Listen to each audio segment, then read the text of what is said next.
आपके एक बार फिर से आपके अपने YouTube चैनल मल्टीपल परीक्षा में स्वागत है। ये हिंदी का फुल प्रैक्टिस सेट नंबर दूसरा है, जो कि कल हमने 25 क्वेश्चन कराए थे। उसी श्रृंखला में आज ये दूसरा प्रैक्टिस सेट है और उत्तर प्रदेश के किसी भी एग्ज़ाम में अपना यूपीपी हो, लेखपाल, वीडियो, फॉरेस्ट गार्ड, किसी भी एग्ज़ाम के लिए बहुत ही महत्वपूर्ण क्लास है ये। और रोज़ इसी तरीके से अब डेली शाम 6 बजे आपको रोज ये क्लास हुआ करेगी। तो आइए देखते हैं हम अपने पहले क्वेश्चन से। तो देखते हैं पहला क्वेश्चन नंबर 1, लड़के को बुलाओ का समान बहुवचन बताएं।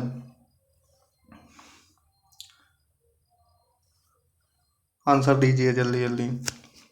और पूरा प्रैक्टिस सेट हो जाए तो उसमें जल्दी जल्दी मतलब करके, और जितने सही निकले उसमें कमेंट ज़रूर करिएगा कितने में। आज 30 क्वेश्चन करवाएंगे तो 30 में आपके कितने सही हो रहे हैं, कमेंट ज़रूर करिएगा। चलते हैं तो क्वेश्चन नंबर 1, इसका आंसर हो जाएगा लड़कों को बुलाओ। चलते हैं अपने अगले क्वेश्चन की ओर। कदाचित संध्या को पानी बरसे। जल्दी जल्दी आंसर दीजिए। कदाचित संध्या को पानी बरसे, तो इसमें भाई संभावना व्यक्त की जा रही है। कदाचित संध्या को पानी बरसे, शायद मतलब, तो संभावना हो रही तो कौन सा हो जाएगा? संभाव भविष्य काल, भविष्य की बात कर रहा है ना शाम को। चलते हैं अपने नेक्स्ट क्वेश्चन की ओर। नेक्स्ट क्वेश्चन गद्यांश है, तो जल्दी देखिए गद्यांश में। चलते हैं पहले जल्दी जल्दी गद्यांश पढ़ लेते हैं जल्दी से, फिर उसके बाद गद्यांश के क्वेश्चन देखते हैं। तो जल्दी जल्दी पढ़ते हैं। देखिए, भारतीय धर्म ग्रंथ में अनेक लक्ष्यों का वर्णन मिलता है। किसी भी पुराण में अवतारवाद को प्रधान अंग माना गया है। प्राय सभी पुराणों में अवतार का प्रसंग आया है। कहीं 10 अवतारों की धारणा की पुष्टि हुई है तो कहीं 24 अवतारों की। जैन और बौद्ध धर्म को अपने में आत्मसात करने के उद्देश्य से जैन धर्म के आदि प्रवर्तक ऋषभदेव 24 अवतारों में हुए हैं और बुद्धदेव के 9वें अवतार में। सबसे आश्चर्य और कौतूहल की बात है कि संसार के ये ही 2 धर्म हैं जो ईश्वर की सत्ता में विश्वास नहीं करते। भारतीय परिपाटी के अनुसार आस्तिक और नास्तिक का भेद ईश्वर को मानने या ना मानने पर निर्भर नहीं रहा, बल्कि वेद को के मानने या ना मानने पर रहा है। इसी कारण सांख्य तथा मीमांसा की गणना नास्तिक दर्शन में चली आई है, किंतु जैन और बौद्ध धर्म तो ईश्वर की सत्ता में विश्वास नहीं करते। फिर भी इनके प्रवर्तक को अवतारों की कोटि में स्थान देना हिंदू धर्म की उदारता तथा सहिष्णुता का द्योतक है। आज भी हिंदू धर्म के कट्टर नेताओं के हृदय और वाणी में संसार के अन्य धर्म के प्रवर्तकों के प्रति अत्यधिक सम्मान और आदर पाया जाता है। आधुनिक युग में भी अवतारवाद का ही महत्व है, क्योंकि मानव प्राणी में आज भी अवतारवाद पर ही विश्वास है। वैसे हिंदू धर्म में अवतारवाद को ही मानते हैं। हर हिंदू समाज में अवतारवाद के ही ऊपर बल देते हैं, क्योंकि नहीं में विश्वास है। अब देखिए क्वेश्चन नंबर 1, आपने गद्यांश को ध्यान से पढ़ लिया होगा। पहले गद्यांश को ध्यान से पढ़ा जाता है, उसके बाद इसी से आंसर निकाले जाते हैं। तो पहला क्वेश्चन 3 है, नास्तिक का अर्थ होता है। तो नास्तिक का अर्थ होता है, आपने गद्यांश में पढ़ा नास्तिक का अर्थ होता है। तो नास्तिक का अर्थ होता है भगवान को ना मानने वाला। Option number D. चलते हैं नेक्स्ट क्वेश्चन की ओर। नेक्स्ट क्वेश्चन है हमारा, सांख्य तथा मीमांसा की गणना किसमें होती चली आई है? तो भाई इसमें तो गद्यांश बता ही रहा, नास्तिक दर्शन की बात की गई है गद्यांश में, तो ऑप्शन नंबर सी हो जाएगा। चलते हैं नेक्स्ट क्वेश्चन की ओर। नेक्स्ट क्वेश्चन, और ईश्वर की सत्ता में विश्वास नहीं करते। कौन कौन से 2 धर्म गद्यांश में बताया गया है? तो जैन और बौद्ध धर्म ईश्वर की सत्ता में विश्वास नहीं करते। दुनिया में 2 ही ऐसे धर्म हैं जो ईश्वर की सत्ता में विश्वास नहीं करते। चलते हैं नेक्स्ट क्वेश्चन की ओर। क्वेश्चन नंबर 6, आधुनिक आर्य भाषा का काल कब से कब तक का है? आंसर दीजिए सभी लोग। आधुनिक भारतीय आर्य भाषा का काल कब से कब तक का है? तो इसका आंसर हो जाएगा ऑप्शन नंबर सी, 1000 से अब तक। अब जो काल चल रहा वो आधुनिक आर्य भाषा का काल चल रहा है अभी भी। चलते हैं नेक्स्ट क्वेश्चन। लोकोक्ति है छोटी मुंह बड़ी बात। तो ये तो आम बोलचाल की भाषा में सभी ने रोज ही की भाषा है, सभी सुनते रहते होंगे, छोटी मुंह बड़ी बात। Option number A. चलते हैं next question. Question number 8। Question number 8, दिए गए विकल्पों में से कृपण का विरुद्धार्थी और विलोम शब्द एक ही को बोलते हैं, उसी को विरुद्धार्थी बोलते हैं, विलोम शब्द भी उसी को बोलते हैं। तो 8 का आंसर दीजिए, क्या हो जाएगा भाई 8 का ऑप्शन नंबर बी। चलते हैं नेक्स्ट क्वेश्चन की ओर। निम्न वाक्य के किस भाग में त्रुटि है, इसके लिए एक प्रमाणिक कथा प्रचलित है। तो अगर आपने ध्यान से पढ़ा होगा तो तुरंत मिल गया। क्या प्रामाणिक नहीं होता, प्रमाणिक होता है। प्रामाणिक क्या होता है भाई?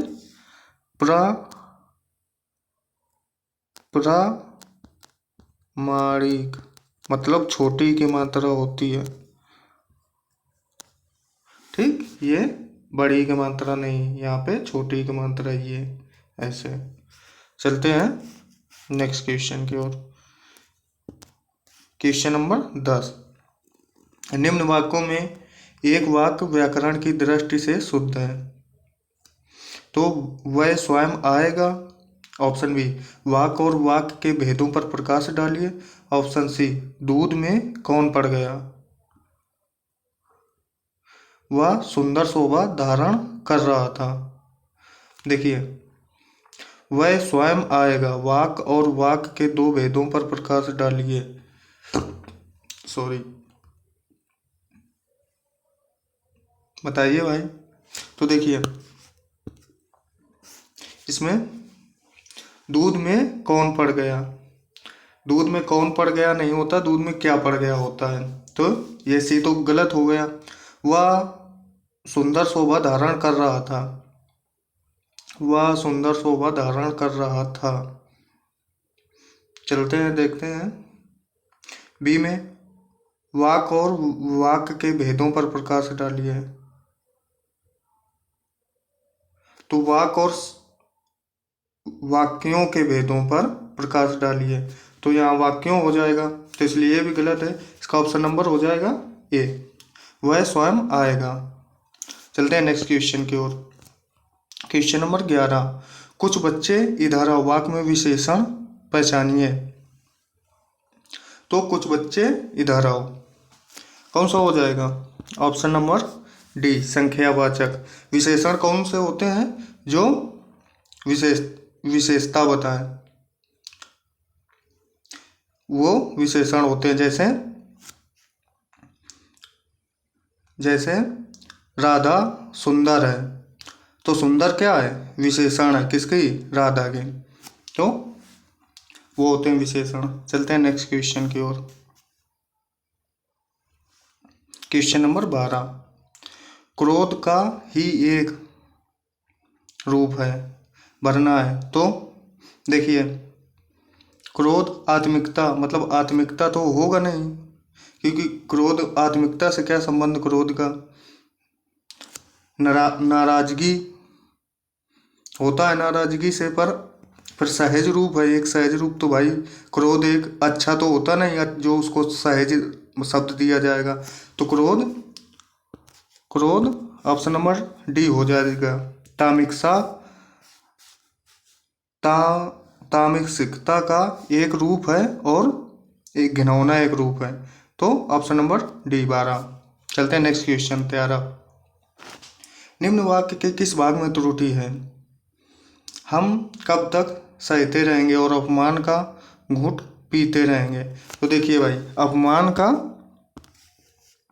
घूंट नहीं होता है, यहाँ पे बड़े ऊ की मात्रा होती है घूंट, तो यहाँ पे घूंट हो जाएगा। तो इसी भाग में त्रुटि है ऑप्शन सी में। चलते हैं नेक्स्ट क्वेश्चन। क्वेश्चन नंबर 14, मेरे कुर्ता पैजामा में 3.5 मीटर कपड़ा लगेगा। वाक्य में विशेषण बताइए। कौन सा है? संख्यावाचक, संकेतवाचक, परिणामवाचक, गुणवाचक। तो जल्दी जल्दी आंसर दीजिए, कौन सा हो जाएगा? तो परिणामवाचक, 3.5 मीटर कपड़ा। चलते हैं नेक्स्ट क्वेश्चन की ओर। क्वेश्चन नंबर 15, नदी का जल ठंडा है का समान बहुवचन बताएं। दीजिए जल्दी जल्दी आंसर। नदी का जल ठंडा है, तो नदियों का जल ठंडा है। नदियों, तो इसमें बड़ी की मात्रा है, ये होगा नहीं। सभी नदी का जल ठंडा है, ये भी नहीं होगा। नदी का जल ठंडा है, ये तो एक ही वचन में है, तो नदियों का जल ठंडा है। ऑप्शन कौन सा हो जाएगा? ऑप्शन नंबर डी, नदियों का जल ठंडा है। चलते हैं नेक्स्ट क्वेश्चन की ओर। चोटी का पसीना एड़ी तक आना, इस कहावत का अर्थ बताएं। चोटी का पसीना एड़ी तक आना, तो इसमें तो भाई साफ साफ दिख रहा है कि चोटी का पसीना एड़ी तक आना। आपने सुना भी होगा, ये मुहावरा साधारण सी है। तो कौन सा हो जाएगा? कड़ा परिश्रम करना। कहते हैं किसी चीज में कि तुम नहीं कर पाओगे चाहे एड़ी चोटी का जोर लगा लो, तो भाई मतलब चाहे जितना कड़ा परिश्रम करो तुमसे ना होगा ये काम। चलते हैं नेक्स्ट क्वेश्चन की ओर। क्वेश्चन नंबर 17, ताजमहल का अद्भुत नमूना है। ताजमहल, तो देखिए स्थापत्य कला, ताजमहल स्थापत्य कला का अद्भुत नमूना है। ताजमहल किसने बनवाया था? शाहजहां ने। चलते हैं नेक्स्ट क्वेश्चन। क्वेश्चन नंबर 18, घी खिचड़ी होना, इस कहावत का अर्थ बताएं। घी खिचड़ी होना, तो घी खिचड़ी होना क्या हो जाएगा? मतलब घी खिचड़ी होना, घी में जब खिचड़ी में जब घी डाल लो तो वो बिल्कुल मिल जाती है ना उसमें, तो घुलना मिलना, तो खूब घुलना मिलना। Option number A. चलते हैं नेक्स्ट क्वेश्चन। रेशमी टाई एकांकी संग्रह के रचयिता कौन है? तो रेशमी टाई, इसके कौन हो जाएंगे? इसके हो जाएंगे राम कुमार वर्मा। चलते हैं नेक्स्ट क्वेश्चन। दिए गए विकल्पों में से किलमिश का समानार्थी शब्द चुनिए। समानार्थी का है या पर्यायवाची का है? एक ही शब्द होते हैं, तो इसका कौन सा हो जाएगा? किलमिश का। किलमिश का हो जाएगा समानार्थी पाप। चलते हैं नेक्स्ट क्वेश्चन। क्वेश्चन नंबर 21, अगरबत्ती की सुगंध से थकावट दूर हो गई, निम्न में से इस वाक्य में प्रयुक्त काल बताएं। अगरबत्ती की खुशबू से थकावट दूर हो गई, निम्न में इस वाक्य में प्रयुक्त काल बताएं। तो कौन सा होगा? आंसर दीजिए जल्दी जल्दी। ऑप्शन नंबर ए, पूर्ण वर्तमान काल। चलते हैं नेक्स्ट क्वेश्चन की ओर। क्वेश्चन नंबर 22, कबीर जी की रचनाएं निम्न में किसमें संकलित हैं? निम्न में से किसमें संकलित हैं? तो मृगावती, सूरसागर, पदावली या बीजक। तो इनकी जो रचनाएं हैं वो बीजक में संकलित हैं। साखी, शबद, रामायणी, ये है इनकी रचनाएं कबीरदास जी की। चलते हैं नेक्स्ट क्वेश्चन। क्वेश्चन नंबर 23, लोहे के चने चबाना निम्नलिखित में से कौन सा विकल्प इस मुहावरे का उचित अर्थ दर्शाता है? देखिए ऑप्शन नंबर ए, लोहे के चने का शौकीन होना। तो भाई लोहे के चने का शौकीन तो कोई नहीं होता, तो ये ना होगा। चनों के लिए मारे मारे फिरना, ये भी नहीं होगा। बहुत खतरा उठाना, या ऑप्शन नंबर डी, बहुत कठिनाई का सामना करना। दीजिए आंसर। तो इसका क्या हो जाएगा? मतलब लोहे के चने चबाना यानी बहुत कठिनाई का सामना करना। Option number D. चलते हैं नेक्स्ट क्वेश्चन की ओर। नेक्स्ट क्वेश्चन, दिए गए विकल्पों में अकुलाना का समानार्थी कौन सा होगा? ऑप्शन ए प्रसन्न होना, ऑप्शन बी अभिवादन, या ऑप्शन सी संवरना, ऑप्शन डी व्याकुल होना। तो अकुलाना मतलब विचलित होना। तो ऑप्शन नंबर कौन सा हो जाएगा? डी व्याकुल होना। चलते हैं नेक्स्ट क्वेश्चन। यह देखिए अब अरविंद से शिशुवृंद कैसे सो रहे हैं। पंक्ति में अरविंद शब्द क्या है बताइए। इसका कौन सा हो जाएगा? इसका हो जाएगा उपमान। अरविंद से, तो इसका अरविंद क्या हो जाएगा? उपमान हो जाएगा। चलते हैं नेक्स्ट क्वेश्चन। जहाँ शब्दों से अर्थ स्पष्ट हो वहाँ माना जाता है, वहाँ माना जाता है अर्थालंकार। और जहाँ शब्दों से अर्थ स्पष्ट हो, जहाँ शब्दों के अर्थ से मतलब शब्दों के अर्थ से चमत्कार स्पष्ट हो वहाँ अर्थालंकार माना जाता है। और जहाँ शब्दों के शब्द से चमत्कार स्पष्ट हो वहाँ शब्दालंकार। अलंकार 3 प्रकार के होते हैं, कौन कौन से? शब्दालंकार, अर्थालंकार और उभयालंकार। चलते हैं नेक्स्ट क्वेश्चन में। Question number 27। खिड़की का शीशा तोड़ा है, बता दें। देखिए इसमें भरना है भाई रिक्त स्थानों की पूर्ति। तो वो खिड़की का शीशा तोड़ा है, ये तो होगा नहीं, कौन बता दे। उसने खिड़की का शीशा तोड़ा है, तुम्हारे बता दे, ये भी नहीं होगा। जिसने खिड़की का शीशा तोड़ा है वह बता दे। तो यही हो जाएगा ऑप्शन नंबर सी, जिसने खिड़की का शीशा तोड़ा है वह बता दे। Option number C. चलते हैं नेक्स्ट क्वेश्चन। Question number 28। निम्न में से पुल्लिंग शब्द को पहचानिए। तो देखिए चिड़िया उड़ गई, चिड़िया उड़ गई, तो ये तो स्त्रीलिंग है। भुजा फड़की, तो ये भी स्त्रीलिंग है। जाति, जाति तो स्त्रीलिंग है। ये देखो कपड़ा पहना, उसने कपड़ा पहना, ये नहीं उसने कपड़े पहनी, तो कौन सा हो जाएगा पुल्लिंग? ऑप्शन नंबर डी, उसने कपड़ा पहना। चलते हैं नेक्स्ट क्वेश्चन।